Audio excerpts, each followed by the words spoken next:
അപ്പോസ്തലന്മാരുടെ പ്രവർത്തനങ്ങൾ അധ്യായം 1. പരിശുദ്ധാത്മാവിൻ്റെ വാഗ്ദാനം. അലിയോ തെയോഫിലിസ്, യേശു താൻ തിരഞ്ഞെടുത്ത അപ്പോസ്തലന്മാർക്ക് പരിശുദ്ധാത്മാവ് വഴി കൽപ്പന നൽകിയതിനു ശേഷം സ്വർഗത്തിലേക്ക് സംഭവിക്കപ്പെട്ട ദിവസം വരെ പ്രവർത്തിക്കുകയും പഠിപ്പിക്കുകയും ചെയ്ത എല്ലാ കാര്യങ്ങളെയും കുറിച്ച് ആദിഗ്രന്ഥത്തിൽ ഞാൻ എഴുതിയിട്ടുണ്ടല്ലോ.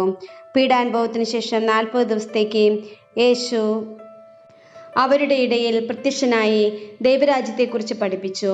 അങ്ങനെ അവൻ അവർക്ക് വേണ്ടത്ര തെളിവുകൾ നൽകിക്കൊണ്ട് ജീവിക്കുന്നവനായി പ്രത്യക്ഷപ്പെട്ടു. അവൻ അവരോടൊപ്പം ഭക്ഷണത്തിനിരിക്കുമ്പോൾ കൽപ്പിച്ചു, നിങ്ങൾ ജെറുസലേം വിട്ടു പോകരുത്. എന്നിൽ നിന്ന് നിങ്ങൾ കേട്ട പിതാവിൻ്റെ വാഗ്ദാനം കാത്തിരിക്കുവിൻ.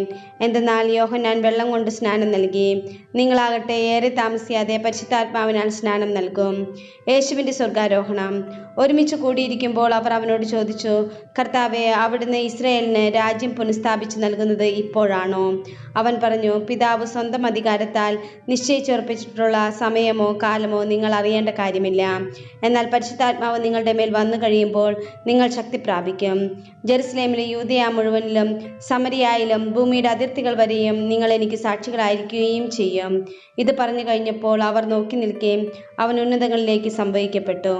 ഒരു മേഘം വന്ന് അവനെ അവരുടെ ദൃഷ്ടിയിൽ നിന്ന് മറച്ചു.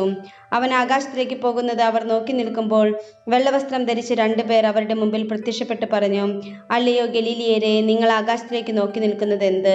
നിങ്ങളിൽ നിന്ന് സ്വർഗത്തിലേക്ക് സംഭവിക്കപ്പെട്ട യേശു സ്വർഗത്തിലേക്ക് പോകുന്നതായി നിങ്ങൾ കണ്ടതുപോലെ തന്നെ തിരിച്ചു വരും. മത്തിയാസ്. അവർ ഒലിവ് മലയിൽ നിന്ന് ജെറുസലേമിലേക്ക് മടങ്ങിപ്പോയി. ഇവ തമ്മിൽ ഒരു സാബത്ത് ദിവസത്തെ യാത്രാ ദൂരമാണുള്ളത്.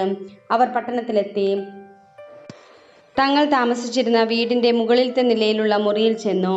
അവർ പത്രോസ്, യോഹന്നാൻ, യാക്കോബ്, അന്ത്രയോസ്, പീലിപ്പോസ്, തോമസ്, ബർത്തലോമിയോ, മത്തായി, ഹെൽപ്പയുടെ പുത്രനായ യാക്കോബ്, തീവ്രവാദിയായ ശിമിയോൻ, യാക്കോബിൻ്റെ പുത്രനായ യൂദാസ് എന്നിവരായിരുന്നു. ഇവർ ഏക മനസ്സോടെ യേശുവിൻ്റെ അമ്മയായ മറിയത്തോടും മറ്റു സ്ത്രീകളോടും അവൻ്റെ സഹോദരരോടുമൊപ്പം പ്രാർത്ഥനയിൽ മുഴുകിയിരുന്നു.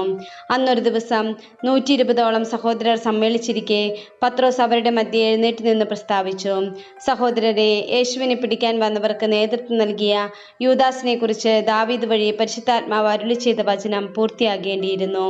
അവൻ നമ്മിൽ ഒരുവനായി എണ്ണപ്പെടുകയും ഈ ശുശ്രൂഷയിൽ അവന് ഭാഗഭാഗിത്വം ലഭിക്കുകയും ചെയ്തിരുന്നു.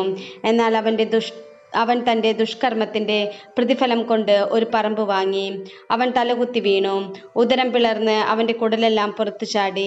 ജെറുസലേം നിവാസികൾക്കെല്ലാം ഈ വിവരം അറിയാം.